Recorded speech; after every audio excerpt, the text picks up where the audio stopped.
Ce podcast est généré automatiquement à partir de sources publiques. Bonne écoute.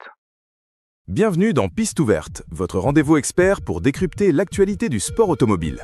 En ce 20 mai 2026, nous revenons sur un week-end qui a mis à l'épreuve les nerfs, les machines et les hommes, les 24 heures du Nürburgring. Quel spectacle, Michel! La Nordschleife, ce monstre vert de plus de 20 km, combiné au circuit Grand Prix, a encore tenu toutes ses promesses pour cette 54e édition. C'était les 16 et 17 mai et l'intensité était palpable. Absolument. Les 24 heures du Nürburgring, ce n'est pas qu'une course d'endurance, c'est un test ultime, une forge. La 54e édition, qui s'est déroulée ce week-end, est un marqueur fort en ce début de saison. Sur ce tracé impitoyable, chaque virage, chaque dénivelé, chaque portion du enfer vert met les mécaniques et les pilotes à rude épreuve. Les conditions météorologiques, souvent imprévisibles, peuvent transformer la course en une loterie stratégique. Et c'est justement cette imprévisibilité qui rend l'épreuve si mythique, mais aussi si dangereuse. On part de la Nordschleife, un circuit qui pardonne peu les erreurs.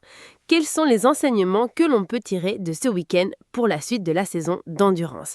Est-ce que des tendances claires se dessinent déjà? Les 24 heures du Nürburgring sont un baromètre impitoyable pour les constructeurs et les équipes engagées en GT. La fiabilité est mise à l'épreuve de manière extrême, bien au-delà de ce que l'on voit sur des circuits plus classiques. Les performances de ce week-end ne se traduisent pas directement en points pour un championnat du monde, mais elles sont cruciales pour l'image, le développement technique et la confiance. Une victoire ici, ou même une performance solide, est une déclaration de force, un argument de poids pour les ingénieurs et les stratèges. C'est là que se jauge la robustesse des châssis, l'efficacité des groupes motopropulseurs et la gestion des pneumatiques sur de très longues périodes. C'est donc bien plus qu'une simple course, c'est une vitrine technologique et un test grandeur nature pour les innovations qui pourraient ensuite se retrouver sur d'autres championnats d'endurance. Exactement. C'est une course de développement déguisée où chaque kilomètre parcouru sous la contrainte maximale génère des données inestimables. Les équipes qui ont su gérer la fatigue, les incidents et la stratégie dans la complexité du Nürburgring sont celles qui ont potentiellement un avantage psychologique et technique pour les prochains grands rendez-vous de l'endurance mondiale en 2026. En parlant de grands rendez-vous, l'attention se tourne déjà vers un autre monument du sport automobile qui approche à grands pas, les 500 miles d'Indianapolis. C'est une épreuve mythique qui fait rêver tous les pilotes. Effectivement, les 500 miles d'Indianapolis 2026 se profilent à l'horizon avec une grille de départ qui s'annonce déjà passionnante. C'est l'un des événements sportifs les plus anciens et les plus prestigieux au monde, une véritable institution américaine. Le programme est dense, les traditions sont ancrées et chaque année, l'épreuve offre son lot de drames et de héros. On a hâte de voir la liste des engagés, surtout s'il y a des Français. Il y a toujours une saveur particulière à voir nos pilotes s'illustrer sur l'ovale légendaire. Quelles sont les particularités de cette course qui la rendent si unique? Les 500 miles, c'est bien plus qu'une simple course sur ovale. C'est une épreuve où la vitesse pure se conjugue à une stratégie d'aspiration et de consommation de carburant millimétrée. Les qualifications, la fameuse Bump Day, sont déjà un spectacle en soi, où chaque dixième de seconde compte pour arracher une place sur la grille.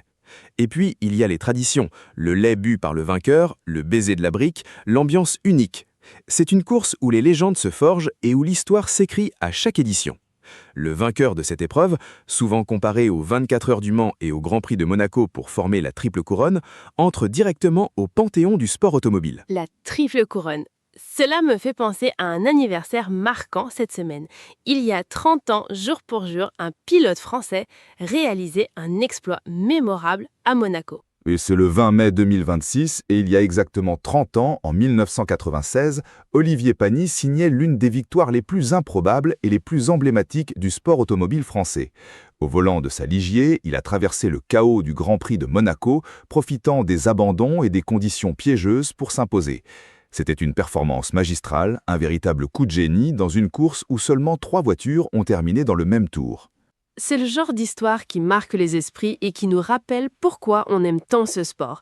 Un moment de pure résilience et de talent brut. Cela met en lumière la richesse de notre patrimoine sportif. Tout à fait. Et ce patrimoine, il est aussi célébré dans nos musées.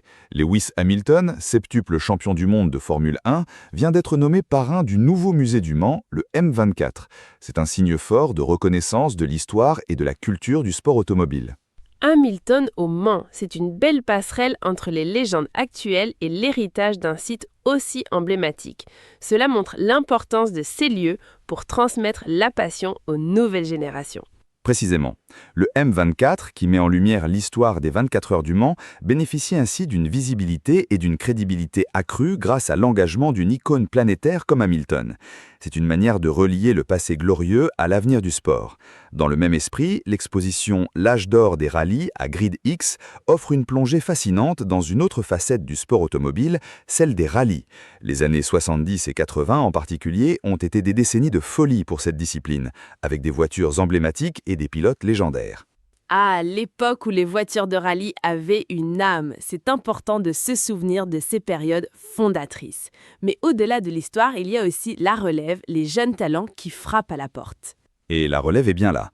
Le blayé Paul Jouffreau, par exemple, nourrit de grandes ambitions pour les 23 et 24 mai lorsqu'il fera vibrer le circuit du Castellet. C'est un jeune pilote qui monte et qui représente l'avenir de notre sport.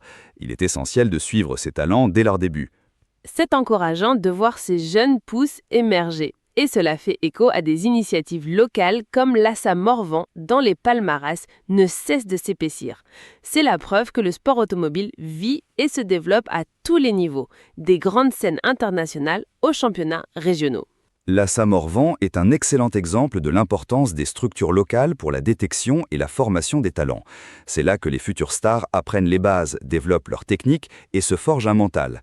Leurs résultats montrent un dynamisme certain et une filière solide. C'est un maillon essentiel de la chaîne du sport automobile. Et pour que ces talents puissent s'exprimer pleinement, la technologie joue un rôle de plus en plus crucial. Absolument. SFR Business et Control viennent d'annoncer un partenariat qui ouvre une nouvelle ère pour la technologie en sport automobile. L'intégration de solutions de connectivité avancée, d'analyse de données en temps réel et de communication optimisée est devenue indispensable pour la performance, la sécurité et la stratégie des équipes. C'est une évolution majeure qui redéfinit les contours de la compétition. La performance sur la piste ne se limite plus au pilote et à la mécanique, elle est aussi numérique. Et cette synergie entre la technologie de pointe et le sport se retrouve également dans les véhicules de série, non? En effet, le lien entre la compétition et la production de véhicules de série est plus fort que jamais. La nouvelle Mercedes AMG GT Coupé 4 portes, par exemple, est une parfaite illustration de cette leçon de Stuttgart. Les innovations développées en sport automobile, que ce soit en termes d'aérodynamisme, de motorisation ou de gestion électronique, finissent par infuser dans les modèles de route, offrant des performances et des sensations de conduite toujours plus proches de l'expérience de la piste. C'est fascinant de voir comment chaque aspect du sport automobile, de l'histoire aux technologies de pointe, en passant par la formation des jeunes, s'entremêlent pour créer un écosystème aussi riche et dynamique. C'est bien la force de ce sport, Laura. Une semaine après l'épreuve d'endurance du Nürburgring, alors que les yeux se tournent vers Indianapolis et les futures échéances, le sport automobile démontre une fois de plus sa capacité à se renouveler tout en honorant son passé. Entre les défis d'endurance, les exploits historiques, l'émergence des jeunes talents et les avancées technologiques, l'actualité est foisonnante. Et nous continuerons à la décrypter pour vous. Merci Michel. Rendez-vous très vite pour un nouveau numéro de Piste ouverte.